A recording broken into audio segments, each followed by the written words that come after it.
yo les voy a platicar un poco acerca de la ciudad de Iximché, que es la antigua capital Cachiquel, que me imagino que pues la mayoría del público, si no es que todos, han visitado en algún momento, ¿verdad? El Parque Arqueológico Iximché es lo que visitamos en la actualidad. Es un área protegida, un parque nacional, ubicado en el departamento de Chimaltenango, aproximadamente 80 kilómetros de la ciudad capital.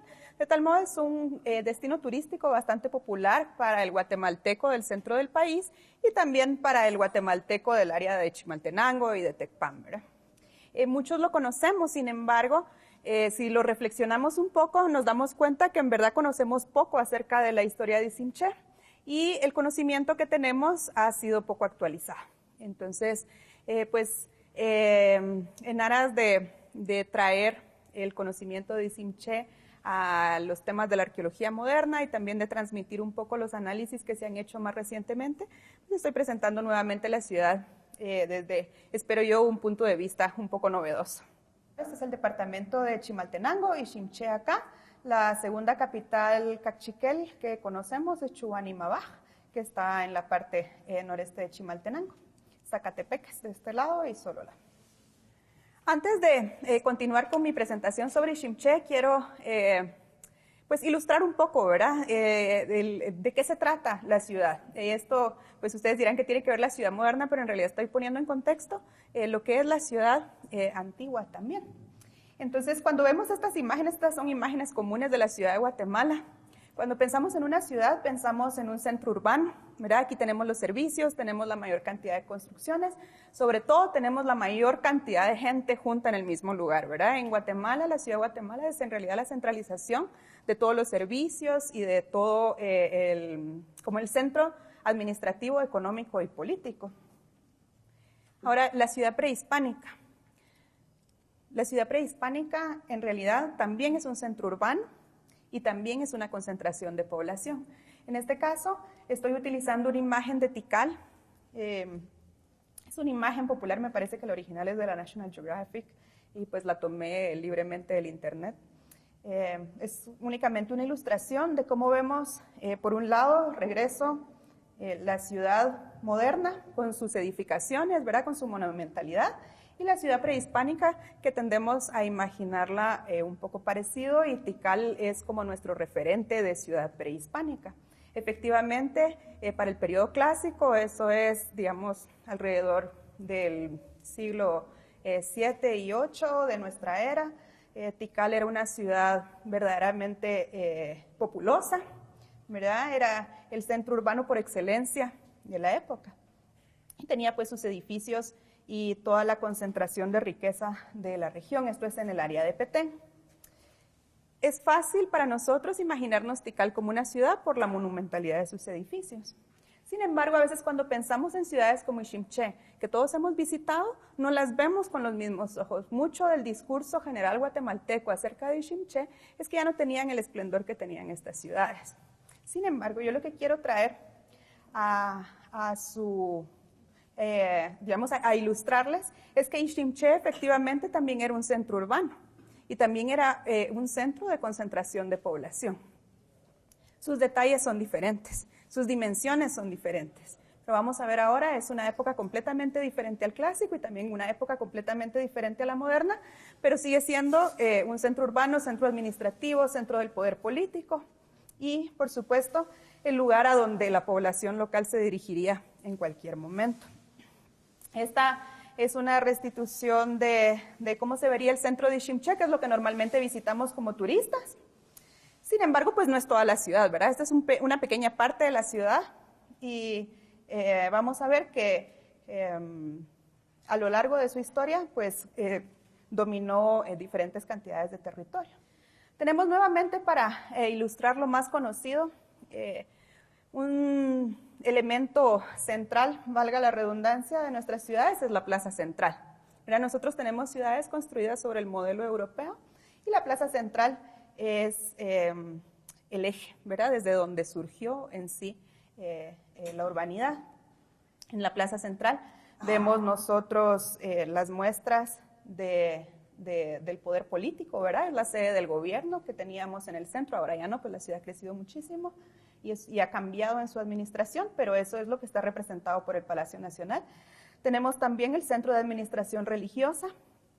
Ambos elementos en conjunto con todo lo que los rodea es un centro monumental, ¿verdad? Es un símbolo de la guatemaltequidad y de la ciudad de Guatemala.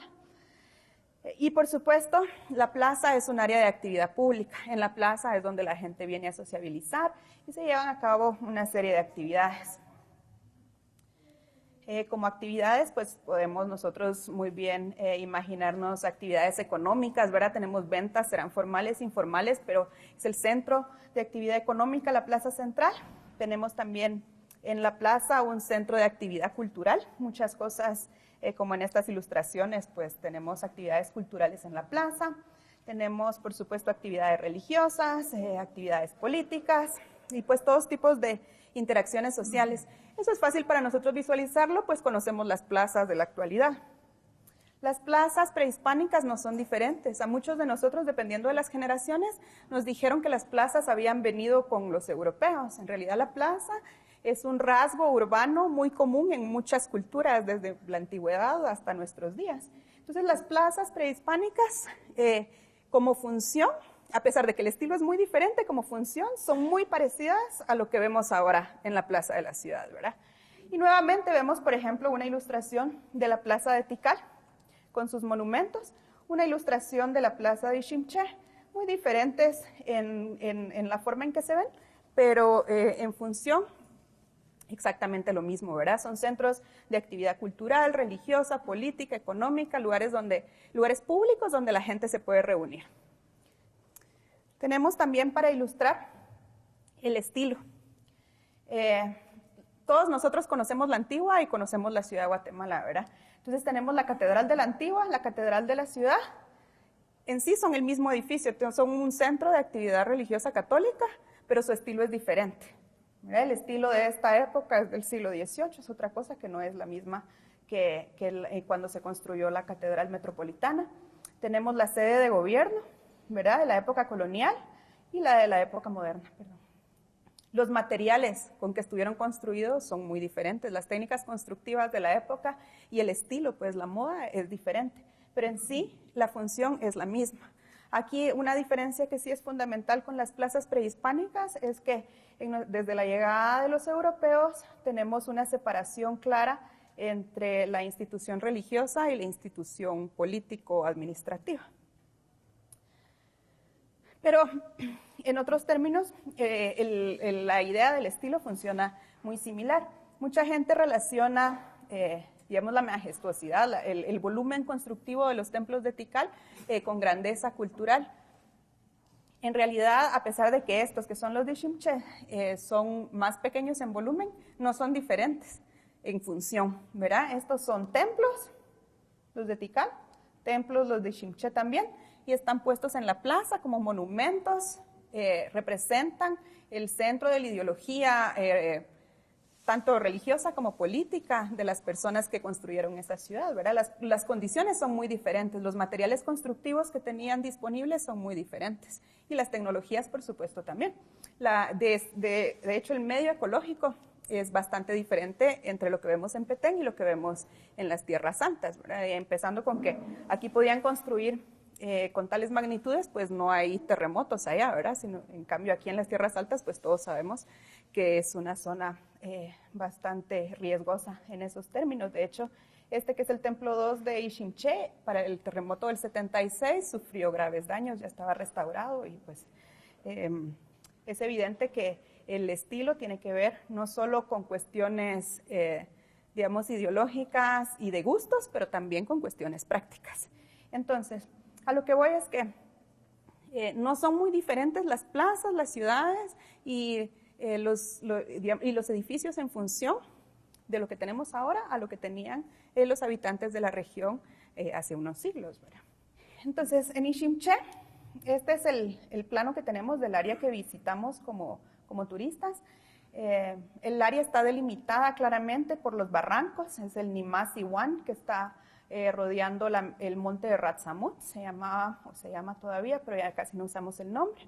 Ahí una rama cachiquel pues asentó la ciudad En esa época, que ahora estamos hablando del siglo XV, las ciudades las construían en áreas fáciles de defender. Habían conflictos regionales y era pues la costumbre construir ciudades en cimas rodeadas por barrancos, al menos en la región occidental del altiplano. Sin embargo, esto no es toda la ciudad, ¿verdad? Esto es solo una parte de la ciudad, el centro urbano de la ciudad. Aquí tampoco tenemos, luego voy a regresar al tema, pero tenemos estas representaciones de edificios, no son todos los que existen tampoco, sino los que pues tenemos registrados en un mapa.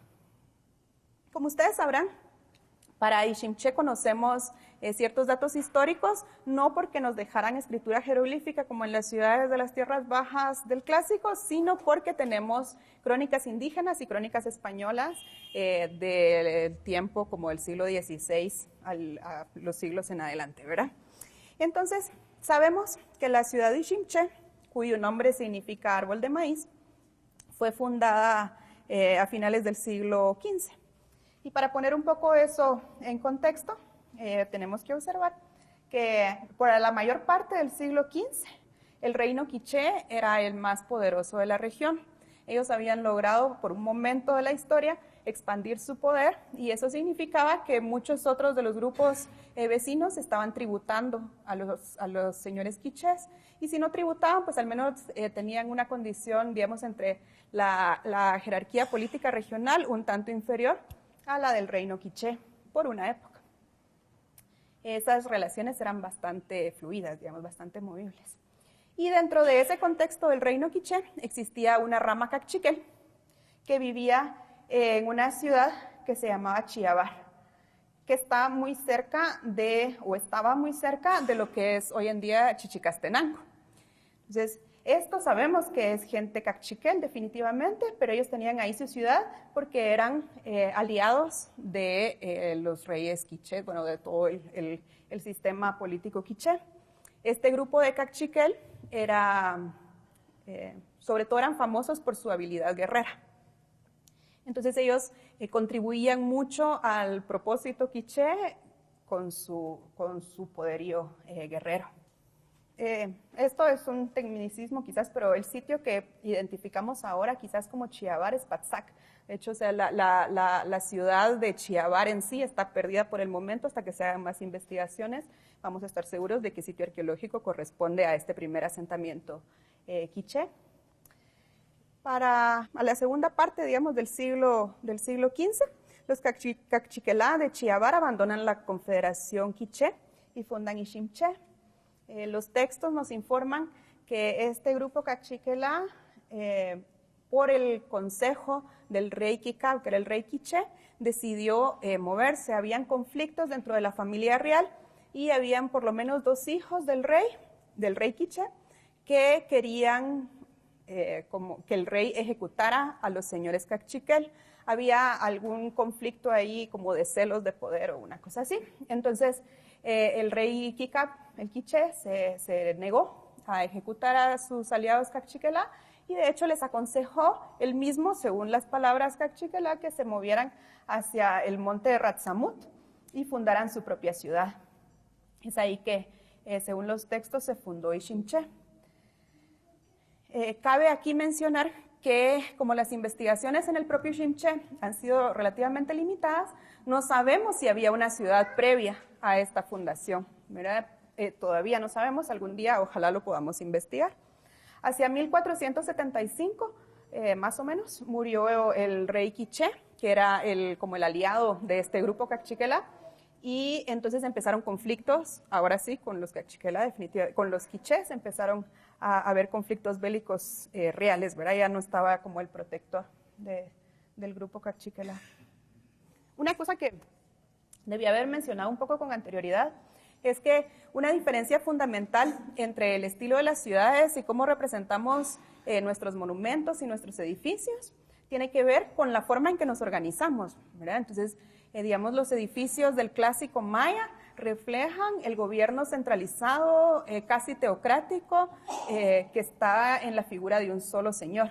ese señor tiene sus monumentos, sus estelas donde se representa a él, tiene sus pirámides enormes que son pues monumentos de la ciudad, pero también son sus lugares de enterramiento, ¿verdad? Para los señores, son monumentos a un rey, que es un ser cuasi divino, ¿verdad?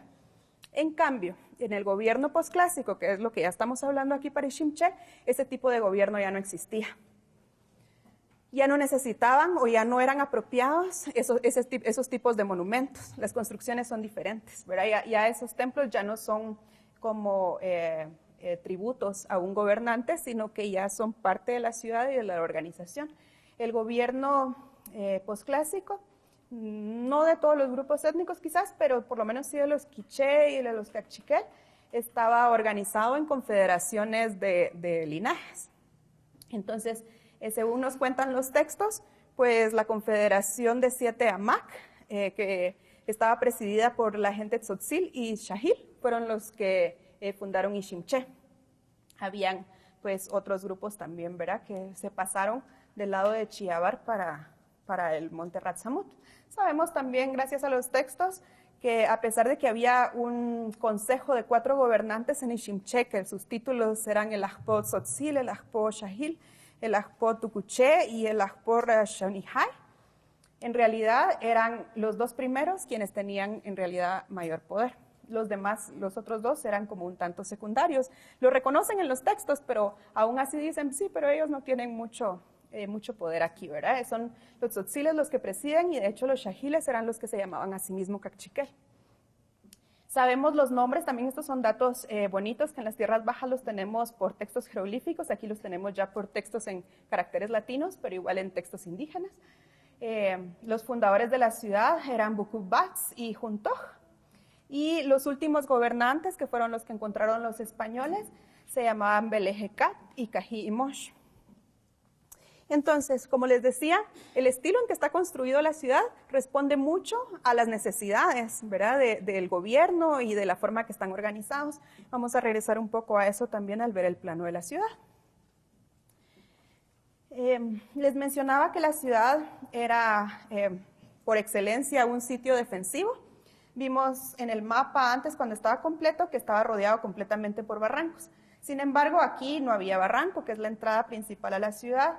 Entonces, los constructores, de hecho, cavaron un dique bastante profundo y se podía ingresar a la ciudad únicamente a través de un puente. No sabemos exactamente las características del puente, algunos dicen que sería colgante, otros que no. En realidad no lo sabemos, pero el hecho es de que existen estos muros que cerraban la entrada al núcleo urbano y se podía ingresar únicamente por un puente, es decir, que el ingreso a la ciudad era bastante restringido, o por lo menos era fácil de controlar. Después de pasar algunos edificios que no están restaurados, cuando entramos a la ciudad, llegamos a la Plaza A, que es una plaza maya por excelencia, está orientada con los puntos cardinales, tiene templos a 2 lados y tiene construcciones posiblemente administrativas del otro lado. En este caso, este es el norte, ¿verdad?, oeste, y aquí tenemos al sur el juego de pelota. En el centro de la ciudad tenemos altares. El gobierno en tiempos prehispánicos no distinguía entre lo religioso y lo político, sino que el gobernante sería pues el principal líder religioso también. Quizás en estos tiempos no sería tan marcado como en tiempos clásicos, pero no había distinción entre la iglesia y el Estado, sino que funcionaban juntos. Entonces, toda actividad política que se llevara a cabo en la plaza era también una actividad religiosa. Por ende, tenemos muchas construcciones de connotaciones religiosas, pero pues también servirían para otro tipo de actividades, no como lo vemos nosotros ahora, separado del resto de ámbitos de acción. Esto es como se ve hoy una construcción en Iximché, todos las conocemos, me parece, son construcciones hechas sobre todo con piedra pómez, que es una diferencia fundamental con otras ciudades mayas que tienen otros tipos de materiales. Ahora las vemos como las piedras sin revestimiento, pero en realidad todos estos edificios estuvieron estucados y pintados con murales de colores. Así es más o menos como se vería en nuestra restitución. No sabemos de qué estaban hechos los techos, puede ser de que tuvieran terrazas en vez de techos de 2 aguas, pues esto es solo una representación. Acá tenemos algunas imágenes famosas que de hecho eran murales que estaban dentro del templo que correspondía a esta pirámide. Tenían colores. Cuando excavaron originalmente la construcción, todavía lograron registrar una serie de escenas, pero como les decía, para el terremoto de 1976 se cayó lo que quedaba del templo y con eso pues se destruyó también lo que quedaba de la decoración interior. El registro, pues como es de ya décadas atrás, no es tan gráfico como lo que haríamos ahora con fotografías de color con alta precisión y cosas como eso. Entonces ya no tenemos registro en realidad de los colores que tenían de los colores originales que tenían estos murales. Son figuras incisas en los estucos de las paredes y coloreadas. Representa, por ejemplo, un señor haciendo un rito de autosacrificio. Se está punzonando la lengua para derramar su propia sangre.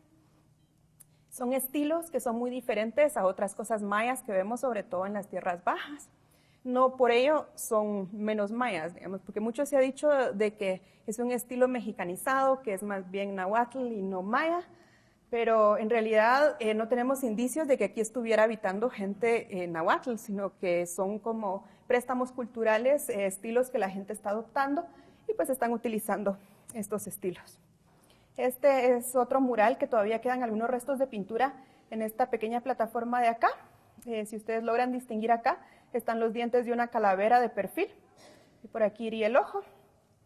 Y tenemos huesos cruzados, que son huesos largos como de los piratas. Decoran una pequeña plataforma sobre la que se colocaban los cráneos puestos en estacas. Y es una imagen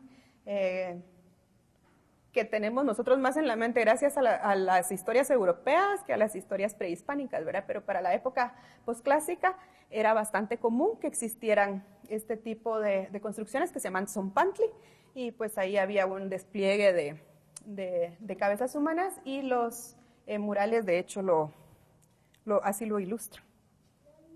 Eso es parte de la Plaza A. Es algo que hay muy poca evidencia a lo largo del sitio, pero seguramente cuestiones como estas se repetirían en otros ambientes, ¿verdad? Tenemos luego la Plaza B del sitio acá. Esto sirve como antesala para el palacio que muchos piensan que era el palacio de la familia Tzotzil. Tiene un altar en el centro, nuevamente tiene templo y pues construcciones como más de tipo administrativo y quizás como de audiencia. Aquí vemos como si la plaza estuviera abierta, pero en realidad aquí también existen construcciones, solo que no sabemos cómo son porque nunca se han excavado. El palacio, que les decía, quizás correspondiera a la familia Tzotzil, es un conjunto de patios rodeados de edificios con múltiples habitaciones, elevados sobre una plataforma. El tipo de construcción, por como lo vemos ahora, es muy diferente que los que vemos, por ejemplo, en Tikal como palacio, pero el concepto es el mismo, son series de patios muy privados rodeados de cuartos tipo palacio. Seguidamente tenemos la Plaza C, que en este caso les estoy dando un recorrido como lo haría un visitante. Y nuevamente vemos como un conjunto muy similar a la Plaza A. Tenemos otra vez dos templos en los lados este y oeste, tenemos una estructura político-administrativa al norte, altares en el centro, un tzompantli al lado del templo. Y debajo de esta plataforma es donde en los años 60 excavaron colecciones de restos óseos humanos bastante numerosas. Ambas plazas, la Plaza A y la Plaza C, que se parecen mucho, tienen patios para el juego de pelota. En el posclásico, los patios para el juego de pelota tenían la forma de una I, que se les llama como estilo en palangana porque están completamente rodeados de construcción. Eso es por hacer la distinción con los patios para juego de pelota del periodo clásico o anteriores, que eran en realidad solo estas dos plataformas de los lados y no nada que las cerrara. Los dos patios para el juego de pelota de Iximché son muy similares, son iguales en forma y muy similares en dimensiones, y nuevamente está retratando el patrón de la Plaza A, la Plaza C. La interpretación de la mayoría de investigadores que han discutido esto es que Todo este sector del sitio, es decir, la Plaza A, la Plaza B y el Palacio 1, correspondían a la familia o al linaje Tzotzil, mientras que la Plaza C, con este patio de juego de pelota y este otro palacio que ahora vamos a ver, correspondería a la familia Shahil. Este es el Palacio 2, que le llamamos. Nuevamente una colección de patios muy privados, muy apropiados para la actividad doméstica. Las excavaciones en estos complejos han aportado muchísimas evidencias de actividades domésticas, también un poco de actividad ritual, pero muchas cosas utilitarias, ¿verdad? Herramientas, recipientes para cocinar, cosas muy domésticas, piedras de moler, herramientas para hilar, por ejemplo, cosas como eso. Entonces, sí sabemos que pues, son áreas domésticas, solo que de una familia muy prominente. Finalmente, en el recorrido que uno hace como visitante a Iximché, vemos la Plaza D, que es una última plaza bastante amplia. Se repite el patrón, sabemos que tiene dos templos al este y al oeste, y tiene otras construcciones largas, posiblemente otro palacio de menores dimensiones acá. Esta plaza nunca ha sido excavada, en realidad está limpia y el visitante la puede ver claramente, ¿verdad? El espacio abierto rodeado de montículo, pero no hay nada restaurado y nunca realmente se ha investigado. Tiene sus altares en el centro también. Y pues aquí, aunque el dibujo la muestra abierta, en realidad tiene como otro palacio de este lado. Sin embargo, como les decía, pues ahorita hicimos un recorrido por esta parte, que es lo que vemos como turistas. Pero pues en la meseta hay más construcciones que formaban parte de la ciudad, y esto es nada más una pequeña parte de lo que estaba construido, porque mucho de las construcciones todavía están bajo tierra, son construcciones que no han dejado montículos grandes o que han sido muy destruidos a lo largo de la historia, entonces pues no están en el mapa, pero sabemos que si excaváramos estarían ahí. Además, pues Iximché no se limitaría únicamente a este pequeño centro urbano. Para su época era un importante centro urbano con una concentración de población bastante importante. Aquí vemos solo construcciones que parecen como no habitacionales, pero en realidad toda esta parte estaría llena de gente habitando, y también habrían como muchos militares quizás viviendo en esta parte de la ciudad. El resto del asentamiento tendría que estar necesariamente del otro lado del barranco. Y de hecho, quizás en los espacios que se pudiera de los barrancos habrían ciertos cultivos, ¿verdad? El agua pasa por debajo en el barranco y obviamente pues estaban sembrando maíz en algún lugar. No sería en el centro de la ciudad como ocurre ahora. En realidad el sustento de la ciudad no lo obtenemos aquí dentro del casco urbano, sino que lo traemos de afuera, ¿verdad? Lo mismo ocurría en aquella época. Entonces quiero mostrarles este mapa. Aquí vemos nuevamente Iximché en la ubicación. Y todos estos puntos rojos son sitios arqueológicos conocidos. Son sitios arqueológicos que están registrados en el Departamento de Monumentos Prehispánicos y Coloniales del Ministerio de Cultura. Y obviamente tenemos vacíos que nos falta llenar todavía. Muchos de estos sitios han sido altamente afectados por el asentamiento moderno, ¿verdad? Por todos los pueblos que tenemos ahora. Hemos crecido mucho como población. Y algunos todavía están en campos de cultivo, donde también pues, sufren algunos daños por las prácticas agrícolas. Pero aunque no tenemos muchos datos y no tenemos el mapa completo, lo que les quiero ilustrar acá es que esta es la zona Cachiquel, Iximché y Chuquibambaj son solo dos centros mayores de la región Cachiquel. Pero en realidad la región estaba completamente poblada, había pueblos por todas partes, y estos quizás son sitios que reconocemos porque tienen elementos arquitectónicos obvios. Hay algunos que los han reconocido únicamente porque alguien estaba excavando para construcción, para infraestructura, y encontraron concentraciones muy grandes de materiales. Entonces, en realidad todo el área es un área arqueológica que estuvo habitada. Y dentro de todo este contexto, Iximché y Chuquibambaj obviamente eran centros urbanos más prominentes, ¿verdad? Pero son parte de algo mucho más grande. Nunca hubiera estado aislado nada más ese centro urbano, que es lo que visitamos como turistas en Iximché. Para continuar un poco con la historia que conocemos de los textos, sabemos por la arqueología que Iximché era una parte de algo mucho más grande ahora, pero también los textos nos informan de algunas relaciones políticas regionales. El territorio Cachiquel en realidad no era un territorio políticamente unificado. no quiere decir de que fuera un caso particular. De hecho, en la época prehispánica, los estados no eran estados como los modernos, sino que eran más bien como poderes políticos segmentarios, con entidades políticas independientes o semi-independientes. Entonces, en el territorio Cachiquel, cerca de el 1475, los Cachiquelá de Iximché ganaron sobre la gente Cachiquel, que son los Chajomá de Jilotepeque, que es el área esta de Chuanimabá, que yo creo que no lo he mencionado todavía, pero es el sitio que antes conocíamos como Misco Viejo, pero ahora pues utilizamos el nombre Cachiquel apropiado, ¿verdad? Alrededor de esta época, ellos estaban en conflicto, esos dos, digamos, como ramas de gente Cachiquel, y después los de Iximché lograron de alguna manera dominar políticamente a la gente de Jilotepeque. También estaba la gente Cachiquel de Zacatepeques, que la palabra Zacatepeques es en realidad un término nahuatl, que fue el nombre que les dieron los mexicanos, ¿verdad? Cuando se referían a esta región, pero pues los locales se referían a sí mismos como Chajomá. Y para esta época, cuando Iximché ya tenía control sobre esta región, pues los Chajomá de Zacatepeques todavía permanecían relativamente independientes. Hacia 1491, sabemos por los textos también, que en el conflicto que Iximché traía con la gente quiché del occidente, pues prevalece finalmente Iximché y llegó un momento donde incluso los quiché les tuvieron que tributar a la gente de Iximché. Una fecha clave que tenemos por los textos indígenas de la región de Iximché y propiamente de la ciudad es la rebelión tucuché. Como vimos, los tucuchés eran uno de los linajes fundadores de la ciudad de Iximché. Sin embargo, pues entraron en conflicto con el gobierno local y finalmente pues se rebelaron.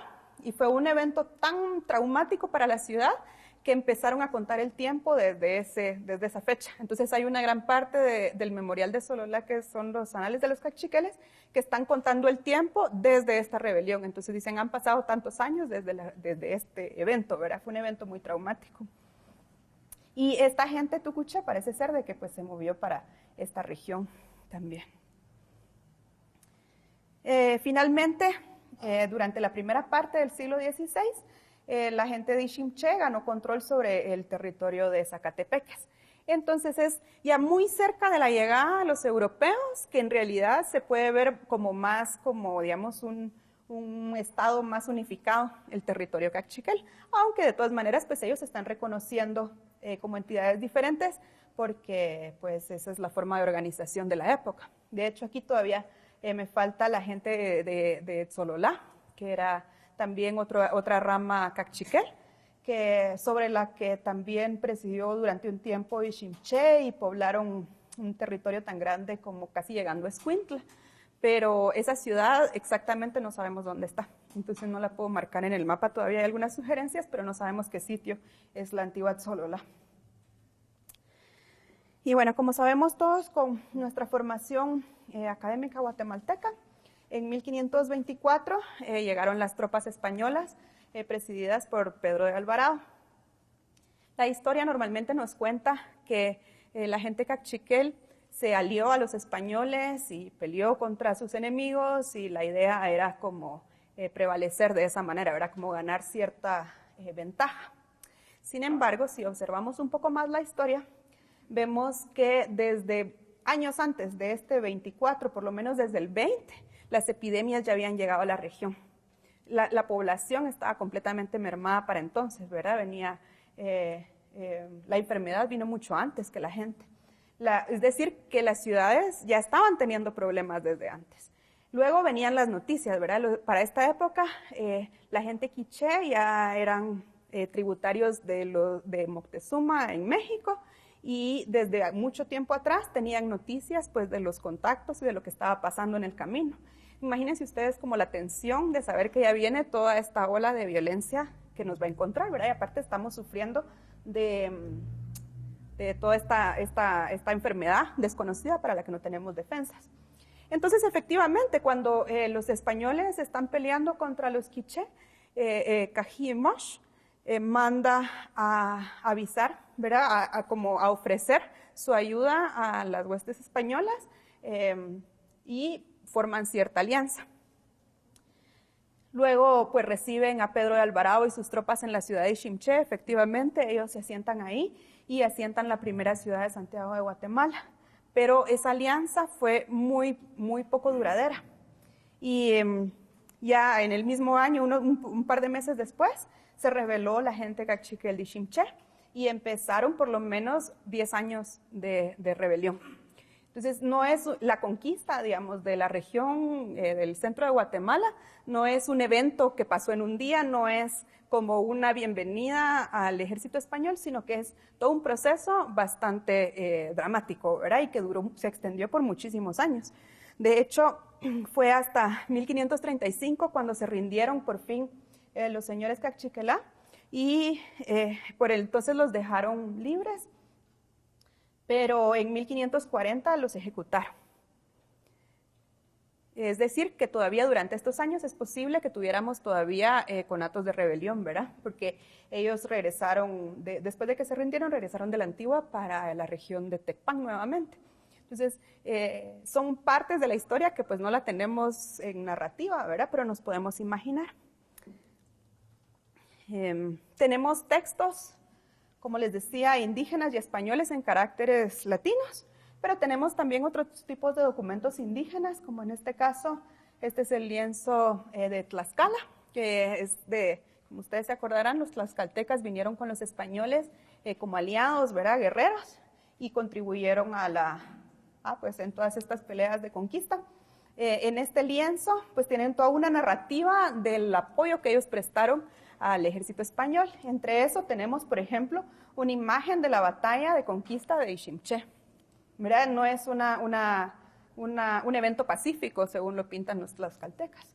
Esta águila es la forma en que en aquella época estaban poniendo el nombre de Iximché. Por eso también la han visto en otras diapositivas. Tenemos otros lienzos como estos, e incluso aquí en esta universidad pues está el lienzo de Cuauhquecholán, que también está narrando, según la visión de esos aliados de los españoles que venían de México, están narrando pues todos los acontecimientos de la invasión.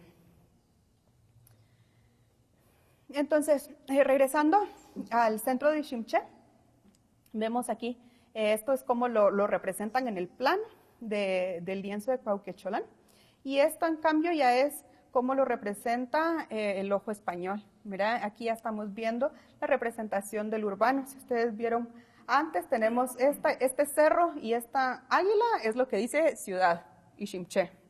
Mientras que ya después, pues tenemos otro estilo de representar, ¿verdad? Este es Fuentes y Guzmán para el siglo XVII, y él ya está poniéndole como el trazo urbano a la ciudad, que es como tendemos nosotros a imaginarnos las ciudades ahora, como las vemos, pero la visión era un poco diferente, no es que no fuera ciudad con anterioridad.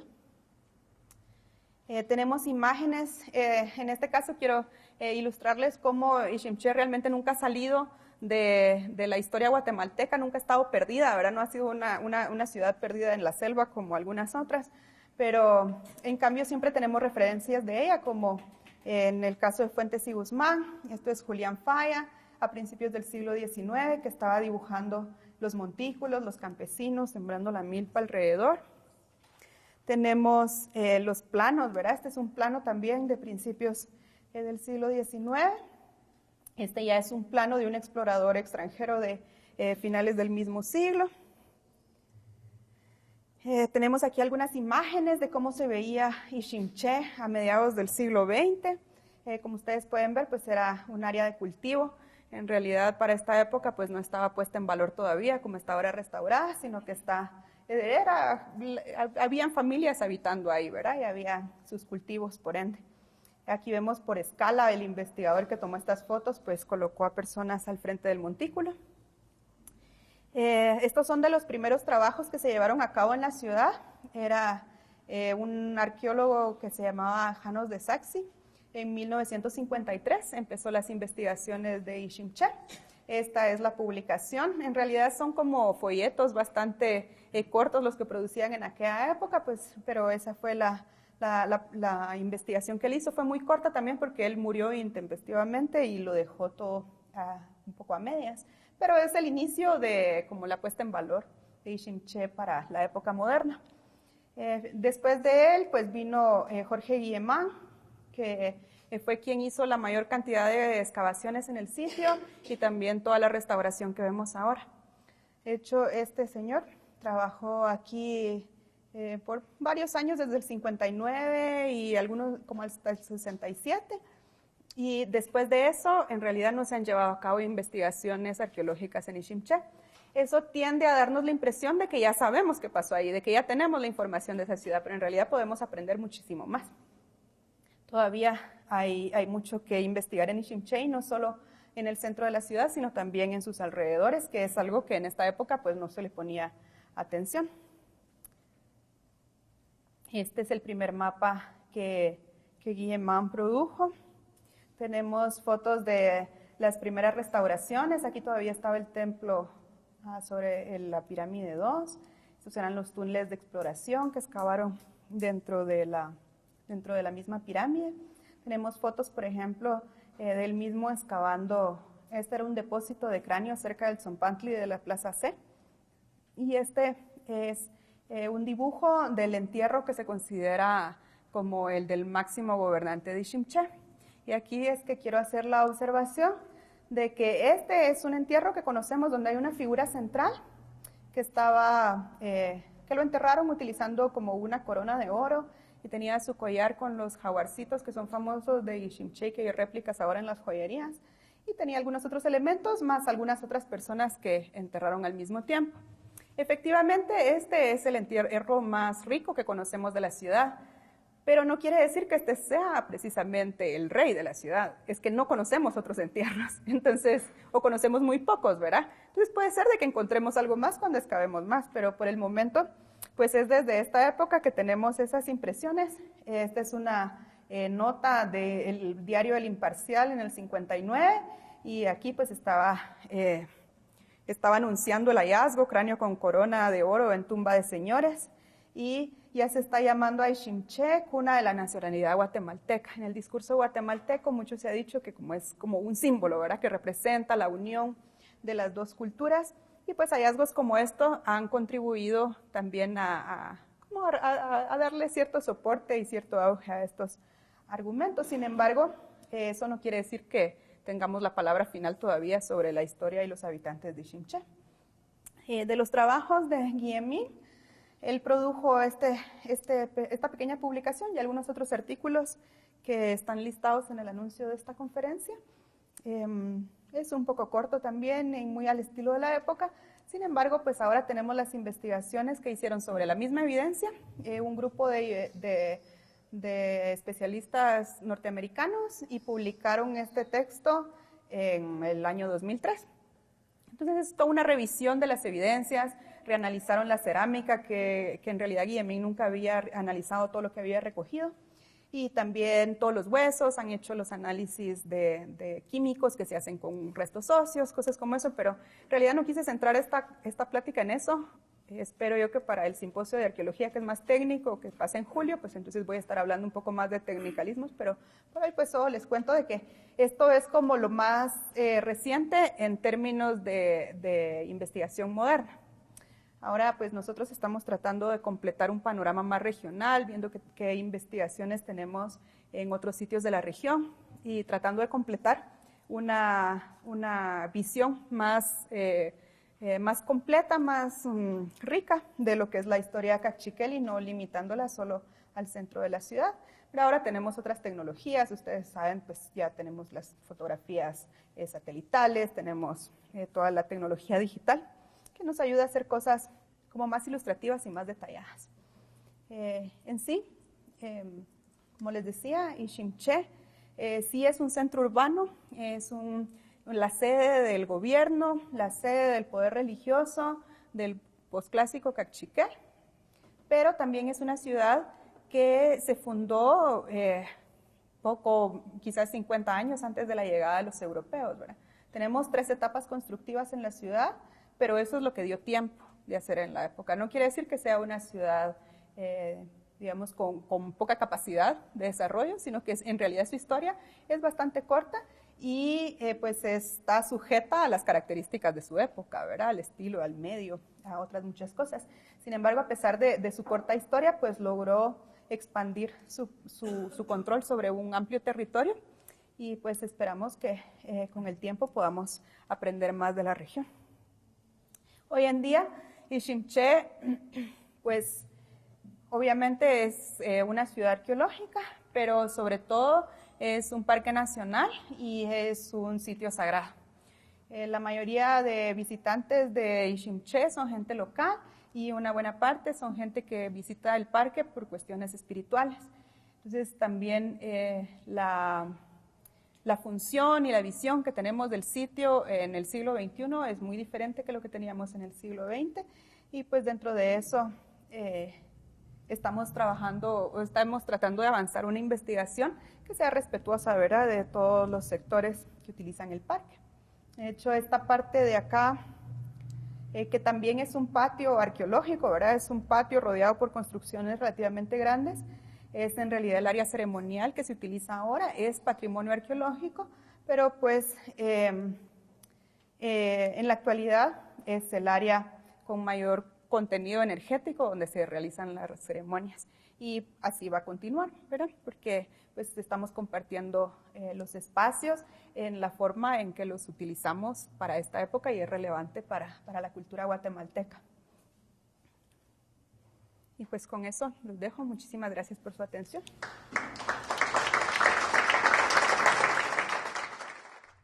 Dos cuestiones. La primera, en el memorial de Sololá se menciona que Moctezuma, en el año 1519, manda un mensajero de nombre de Huitzil o algo así, a pedir ayuda a un pueblo que reinaba o gobernaba en ese entonces esa zona. Supongo que es el Ximiché. Supongo, pero pudieron haber sido los cachaquiles. Una pregunta. La segunda, en México generalmente, en la época del México antiguo, el oro y la plata, la traducción al náhuatl era detritus o estiércol blanco para la plata, detritus o estiércol amarillo para el oro. Me llama la atención poderosamente que hayan encontrado en una tumba una persona con una corona de oro, ya que el oro realmente en México no funcionaba como el cacao, por ejemplo. No era algo que nos llamara la atención, tan es así que Moctezuma se los regalaba a los españoles como cualquier cosa, unos caracolillos que les daba. Lo que sí es importante saber que esa tumba tenía una corona de oro, un antecedente que yo no he visto en México, corona de oro. He visto aretes, caracoles, todo eso, ni tampoco en Guatemala, ustedes me pueden corregir, que usaran una corona de oro. Usábamos plumas, usábamos otros materiales, pero corona de oro me llama poderosamente la atención y quisiera saber si tiene una fotografía. Bueno, la primera pregunta, me parece que el contacto inicial de Moctezuma era la gente quiché, que están un poco más al occidente que los cachiquel, pero obviamente todos los pueblos estaban en contacto. No, ninguno era completamente independiente del otro, entonces las noticias viajaban seguramente de un lugar a otro. Para esta época no estaban realmente aliados los quiché y los cachiquel, como vimos había cierto control, o sea, siempre había pugna y había control de uno durante un tiempo, control de otro sobre el otro durante un tiempo, entonces pues habría que revisar un poco las fuentes a ver quién estaba un poco más cerca de la gente mexicana para la época. Pero es más probable que fueran los quichés que los cachiquel. Y luego con la segunda, sí usé la palabra corona, lamentablemente la foto que traía de ese entierro, que es en blanco y negro, pero igual que la ilustra, otras personas lo describen como diadema, es una banda, nada más así ancha, y sí estaba puesta en esta posición, pero lo más probable es que fuera la base de un tocado. Entonces que ahí estuvieran amarradas las plumas o todo lo demás que tuviera, pero como lo que hallamos es pues solo la cuestión de oro, eso es lo que tenemos. También los jaguarcitos, de hecho, son del collar, son una aleación de metales que hace metal dorado. Es lo que los españoles, pues sí, pensaron que era oro y era lo que estaban exigiendo. El oro no era popular entre los mayas por la mayor parte de su historia, sino que es un tiempo muy, muy tardío en la historia que estaban utilizando el oro. Y en Iximché tenemos pues ese ejemplo de ese entierro y también algunos cascabeles, algunos collares con cascabelitos chiquititos. Y son innovaciones de la época. En realidad son, o sea, la cultura siempre está innovando y por mucho tiempo pues se utilizó sobre todo el jade como piedra preciosa. Para esta época estaban empezando a trabajar los metales como ornamento. Entonces es una innovación que también los mexicanos tendrían para la época. Buenas noches. Buenas noches. Mi interés es más sobre el área xinca, pero Fuentes y Guzmán narra que cuando los españoles se enfrentaron a los xincas, hubo una rama, principalmente la de Chiquimulía, a la hora de pelear llevaban cascabeles en las manos. Discutiendo, pensamos que tal vez eran cascabeles de serpiente, pero después me topé con una tesis que hablaba sobre los metales de la costa sur, y mi sorpresa fue encontrar que un objeto muy común en las excavaciones arqueológicas son los cascabeles de bronce. Entonces, mi duda es, y solo se la pregunto, ¿es posible que los objetos metálicos hayan sido más comunes que lo que la historia convencional nos haya dicho? Sí. Y que ese metal, porque si era un recurso, se haya ido, o sea, ha sido utilizado por los españoles y por lo tanto no es tan abundante como realmente era. En realidad, como les decía, en sí el manejo de metales era un fenómeno muy reciente en general en Mesoamérica para el posclásico. Entonces, cuando llegaron los españoles, hacía muy poco tiempo que estaban trabajando los metales. Antes tenían efectivamente chinchines, pero eran hechos de cerámica o de cuestiones vegetales, de otras cosas. Ya existían desde el principio de la historia, solo que en el posclásico tardío es que los están utilizando más metales y lo están produciendo localmente. Es una innovación. Es muy probable que tuvieran cuestiones de metal la gente xinca y todos, pero pudieron haber tenido también cuestiones de maderas o de otras cosas que hicieran ruido. No sabemos qué tan popular era, no tanto porque no existiera, sino porque la investigación en las tierras altas en general es bastante limitada. Tenemos más investigación por cuestiones históricas o intereses, muchas otras cosas. Tenemos más investigación reciente en Petén que en el altiplano o la costa. Entonces, es como, sí, no es tan popular porque es muy reciente, pero es posible que haya más que lo que conocemos hasta ahora. Cuando investiguemos vamos a saber. Quería saber si hay cálculos poblacionales. No en realidad porque no conocemos el área habitacional de Iximché, no tenemos en el mapa las casas y para saber cuánta gente vivía necesitamos por lo menos tener un muestreo de cuántas casas hay. La mayor parte del área circundante a Iximché está poblada por asentamientos modernos, entonces las casas han quedado debajo y es difícil observarlas. Algunos investigadores sí piensan que las poblaciones de estos centros como Chuquibambaj y como Iximché debe haber alcanzado por lo menos los 10,000 habitantes. Como les decía, son centros de población donde se junta la gente. Eso a nosotros no nos parece mucho, pero para la época era un montón de gente, ¿verdad? Porque pues el patrón era mucho más disperso, no había tanta población como hay ahora. No lo sabemos, en realidad es muy difícil decir, pero ese es el estimado que normalmente se encuentra en los libros de texto. Buenas noches, licenciada. Sí, Buenas noches buenas a todos.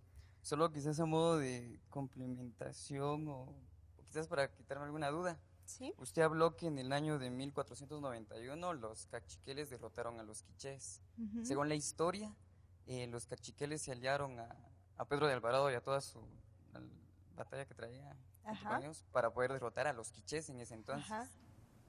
Como les decía, la historia prehispánica en términos políticos es bien fluida, porque no eran como estados unificados, sino que siempre habían facciones que estaban en constante pugna.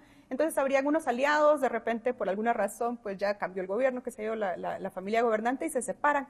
Eso pasaba también con la gente quiché, como les decía antes eran aliados de cuando estaba en el gobierno Quicab, pero cuando él murió empezó la pelea porque los hijos de Quicab ya no querían estar en paz con los de Iximché.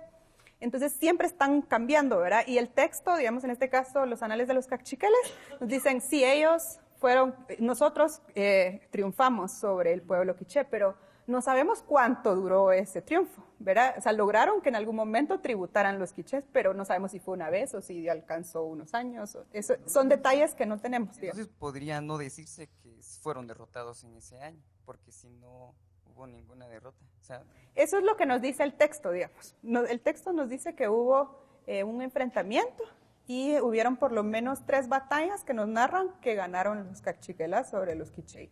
Eso nos dice el texto, digamos. Y ellos están dando las fechas en su calendario, que también para convertirlo al gregoriano a veces tenemos algunas variaciones.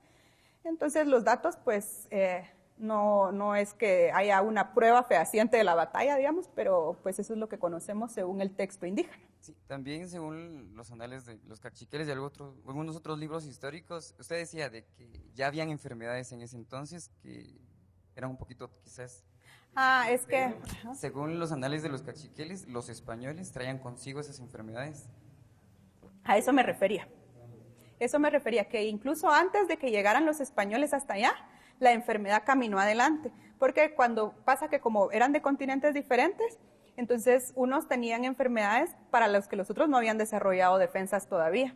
Entonces venían los españoles después de todos esos viajes en barco con quién sabe qué condiciones tan poco higiénicas, ¿verdad? Traían muchas enfermedades y la enfermedad avanzó entre la población indígena mucho más rápido que la misma población española. Entonces, incluso años antes de que llegaran los españoles, ya las poblaciones indígenas estaban sufriendo muchísimas muertes. Se calcula, y ellos decían también, que ya la mitad de la gente había muerto para cuando llegaron, porque la enfermedad que ellos traían pasó antes. Entonces, no me refería a enfermedades locales, ¿verdad? Pero las que trajeron. Buenas noches, gracias por tu presentación. Algunas preguntas. La ubicación de la ciudad original de Santiago de los Caballeros, supongo que obviamente no estuvo en Nechimché, sino en lo que es Tecpan. ¿Por qué? O sea, digamos, en otros casos se asentaban directamente sobre la ciudad, digamos, prehispánica como una forma de dominio, ¿verdad? En ese caso, ¿por qué no ocurrió así? No sé si esa sería una pregunta. La otra es sobre Bocó, que creo que es el nombre que le dan los cachiqueras a Chimaltenango. Eso fue una ciudad importante, de relevancia en la época prehispánica. ¿Por qué ahí se ubica, digamos, lo que es ahora el poder administrativo más importante? Supongo que cobró importancia también desde la época colonial, ¿verdad? ¿Por qué esa diferencia y no en Tecpan o lo que era antes Chinché? Y la tercera sería en tema respecto a los planes de investigación, ¿verdad? Si dado que hace tanto tiempo con esa investigación, ahora que estás de directora del parque, hay planes de expandir, de hacer nueva investigación, si tu acceso a Pacunam da posibilidades de tener recursos por ese lado, o en fin, ¿qué planes tiene el ministerio, no únicamente de manejo, sino en términos de investigación y de mejoramiento de la interpretación del sitio? Yeah. Pues con el tema de Chimaltenango, parece ser que era un centro de comercio. Si te acuerdas del mapa que puse antes, estaban las 3 áreas, y donde se juntan las áreas más o menos estaría, o sea, no en mi mapa detalladamente, pero habría la convergencia de diferentes grupos dentro de la misma región Cachiquel. Entonces parece ser que Bocó era una zona un poco franca, un centro económico donde la gente podía venir, y a pesar de los conflictos intergrupales, digamos, estaban ahí comerciando en paz. Entonces Chimaltenango no es solo ahora un centro de convergencia de carreteras, ya lo era en épocas prehispánicas y siguió siéndolo, ¿verdad? Hasta ahora que lo vemos. La ciudad de Santiago, no tenemos como la evidencia material clara, pero me parece que debió haber sido fundada en el propio Nechimché. El caso es que cuando pensamos en la primera ciudad de Santiago, nos imaginamos que ya pusieron la catedral y el palacio, no sé. En realidad tenía que ser un fuerte militar, ¿verdad? Un campamento militar, de hecho. Es donde él llegó con su bandera y su cruz y dijo, aquí es Santiago de los Caballeros. Pero en realidad nunca llegaron a construir nada, si la rebelión empezó unos meses después. Y la rebelión de la gente cachiquel empezó, eventualmente evacuaron por completo la ciudad y estaban asediando a los españoles que estaban allá adentro. Tuvieron que salir de ahí, posiblemente sí se pasaron por un tiempo, no sabemos cuánto, al área de Tecpan, ¿verdad? Pero en sí la ciudad de Santiago sí es la primera que se declaró como ciudad de Guatemala, pero nunca la fundaron materialmente, solo es en papel que la fundaron. Y entonces me parece muy probable que se haya sido en Nechimché por ser solo una cuestión nominal. Y lamentablemente estamos en un impasse. Ahorita estoy en la Fundación Pacunam, que se dedica a labores más bien en Petén, financia proyectos de investigación y estoy colaborando con ellos por este año. Las cuestiones en Nechimché, el problema es que no tenemos financiamiento para investigación y los recursos son muy limitados, incluso para el mantenimiento del parque. Entonces estamos como eso, en un impasse por el momento. Espero yo que el próximo año podamos volver y hacer algo más concreto. Por el momento estamos trabajando nada más como en la investigación en papel, ¿verdad? en las cosas que ya tenemos y reprocesando, analizando en los términos modernos, cosas como eso. Y pues ojalá más adelante encontremos el interés en Guatemala y en cualquier otro lugar para financiar investigaciones en una ciudad tan importante, ¿verdad? Doctora, buenas noches a todos. Buenas noches. En su presentación creo que aparece varias veces el glifo emblema de Iximché. ¿Sí? ¿Cómo se le puede denominar qué representa el glifo emblema en Iximché? Esa es una pregunta. Muchos confunden también Ixim, maíz, che, árbol, pero también le hacen referencia al Prosimium albicastrum. ¿Cuál de las dos referencias se puede tomar para dar una explicación? Hay una interpretación del nombre de Iximché como si fuera el árbol de Ramón. Para el investigador que lo propuso, el asunto es que el maíz no es un árbol. Obviamente la gente prehispánica estaba consciente de que no es el mismo tipo de planta o una mata de maíz que un árbol. Entonces se propuso que tenía que hacer referencia a otro tipo de planta. Y como el ramón es una planta que da como una semilla comestible que también sirve para hacer masa, entonces se propuso que podía ser el ramón. Sin embargo, no tenemos como ninguna evidencia concreta de una o de la otra cosa. A mí personalmente me parece más probable que esté haciendo referencia a la planta de maíz. El ramón es una especie que es muy popular en las tierras bajas, más no tanto en las tierras altas. Y de hecho eso hace que la gente que somos del altiplano no la conocemos sino hasta que llegamos a Petén. Entonces me parece a mí que no es tanto una traducción literal, sino que más bien están en el mismo nombre, están uniendo los conceptos ideológicos del árbol central del mundo y que está hecho de maíz, ¿verdad? Es el centro del universo y esa es una cuestión ideológica que no podemos traducir literalmente como solo un árbol de maíz. No es cualquier árbol de maíz, es el centro del universo que además está hecho de maíz. Entonces, eso, pero como le digo, es una interpretación, ¿verdad? Porque no tenemos la evidencia clara. Luego, mencionaba usted la palabra glifo-emblema. Y ese es un término que utilizamos particularmente con la evidencia epigráfica clásica, ¿verdad? Que es cuando estaban escribiendo en jeroglíficos, y hace referencia a nombres de lugares. Los glifos emblema se refieren a nombres de lugares en relación al gobierno central. Entonces, las ciudades clásicas que tenían cierto poder político e independencia política, tenían su propio glifo emblema, tenían el derecho de ostentar su propio nombre. Y normalmente eran la ciudad del divino señor tal, ¿verdad? Eso es un glifo emblema. En el posclásico, como vimos, pues las cosas han cambiado un poco y el sistema de gobierno ya no es el mismo, ya no necesitan las mismas cosas. Y más bien están representando ya no con jeroglíficos, sino que estos son como pictogramas.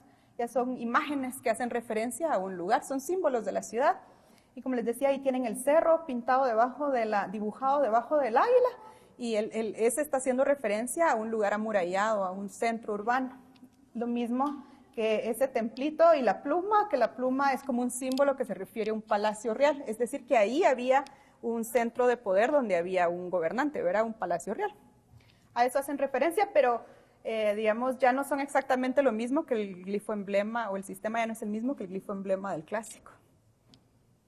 Buenas noches. Buenas noches.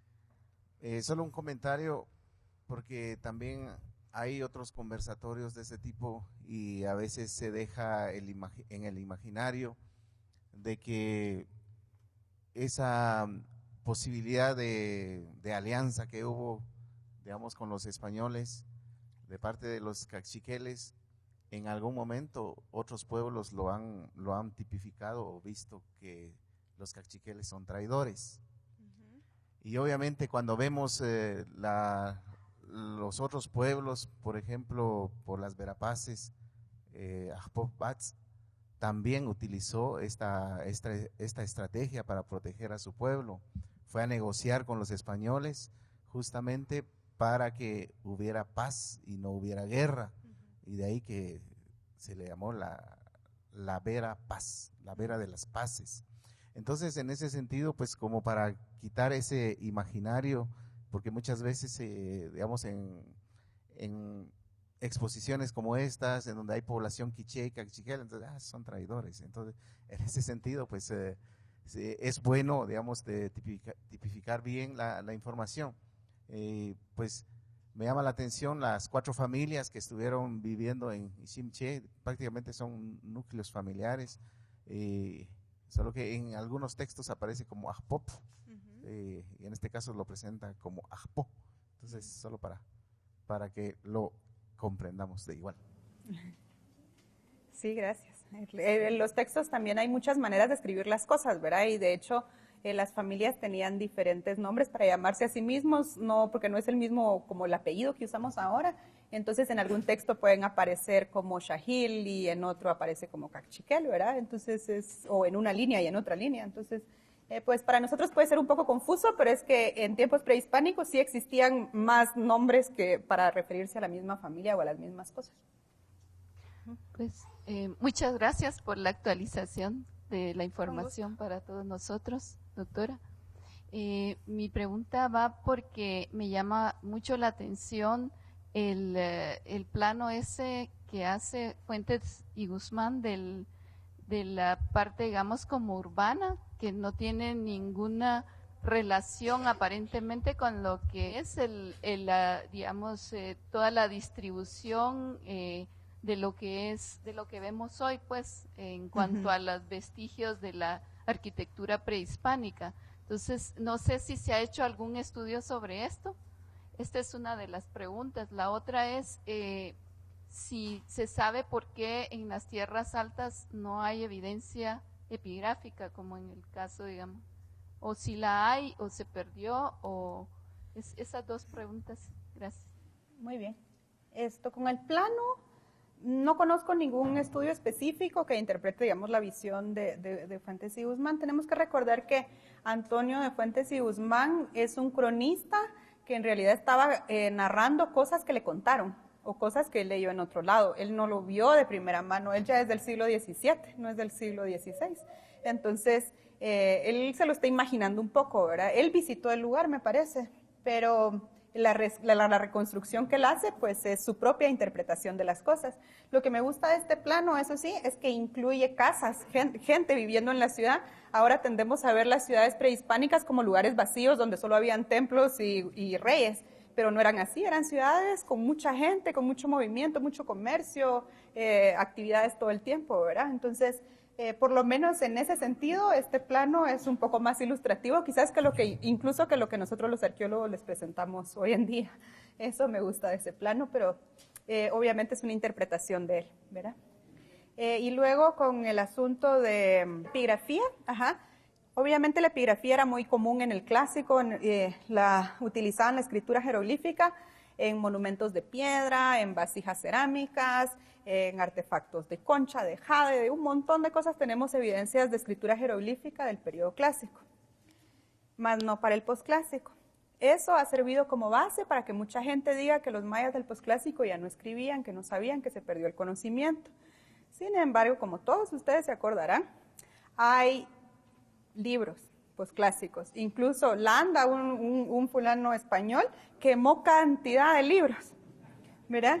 Entonces, ahí estaba la escritura, solo que por estilo, por cuestión de, por sistema político, por todas las cosas que más o menos les fui mencionando, a ellos ya no les servía escribir en piedra. De hecho, en el altiplano no tenemos esas piedras para escribir y las que usaban aquí en Caminaljuy eran demasiado duras, muy difícil de tallar, ¿verdad? Entonces, era otro sistema. Obviamente estaban escribiendo, solo que estaban escribiendo en papel y eso no dura tanto como la piedra, ni la cerámica, ni el jade, ni las conchas, incluso, ni los huesos, ¿verdad? Se deshace mucho y aparte lo que había, pues estaba guardado en casas, ¿verdad? De gente que tenía acceso a la escritura y mucho fue destruido por los españoles. Y mucho pues no aguantaría el paso del tiempo. De hecho, algunos de los códices que conocemos ahora se han encontrado en bibliotecas o en colecciones europeas olvidadas, ¿verdad? No sabíamos que estaban ahí, es posible que aparezcan más después. Entonces, nuevamente, no quiere decir, el hecho de que no conozcamos mucha escritura posclásica no quiere decir que no la tenían. Quiere decir que nosotros no la conocemos, ¿verdad? No sabemos en realidad, no podemos afirmar que no había. Y más bien a mí me parece que los códices son evidencia clara de que las sociedades posclásicas efectivamente escribían en jeroglíficos. Buenas noches, muchas gracias. Hay un libro que se escribió el año pasado, precisamente toca este tema de la alianza de los cachiqueles con los españoles y otros grupos. Empieza a estudiarse que fue una estrategia cachiquel, porque eso les permitió saber y conocer las tácticas y las estrategias españoles de combate. Por eso mismo se dio 10 años de pelea, ¿verdad?, contra los españoles. Se demuestra que fue una gran, digamos, estrategia que se llevó a cabo de resistencia, ¿no? Eso es por un lado. Por otro lado, yo pensé que iba a tocar mucho la zona arqueológica de los Cerritos, porque está cerca de Chimché y parece una gran ciudad, ¿verdad? Casi lo olvidamos, está cerca la carretera, y cuando uno llega al lugar, pues se parece una gran parte de Chimché. Hay bastantes sitios un poco grandes. De hecho, en el área de Chimaltenango hay sitios que tienen montículos reportados de 8 metros de altura o 10 metros de altura. No necesariamente los conocemos. Como les digo, hay poblados ahora, hay sembrados, otras cosas, ya pasó el camino, cosas así, pero sí habían asentamientos grandes en la región. No los conocemos mucho, y un dato que pues no mencioné acá, pero en este caso es relevante, es que muchos de estos sitios estaban ocupados desde el preclásico o desde el clásico hasta el posclásico. Entonces sí hay una continuidad de ocupación en la región. ¿Verdad? Siempre se ha dicho como que, es que estaban en Petén en el clásico y después se vinieron para acá en el posclásico. Eso es también una visión sesgada por nuestra falta de conocimiento, por nuestra falta de evidencia. En realidad había gente ahí desde siempre, ¿verdad? Solo que no conocemos mucho sus ciudades. Y el hecho de que estuviera esta gente en Chiabar por Chichicastenango no quiere decir que no hubiera más gente en el área de Tecpan o en otras partes de Chimaltenango, ¿verdad? Es solo movimientos de población. Hay muchos sitios por allá y lamentablemente pues no se han investigado todavía, ojalá en algún momento.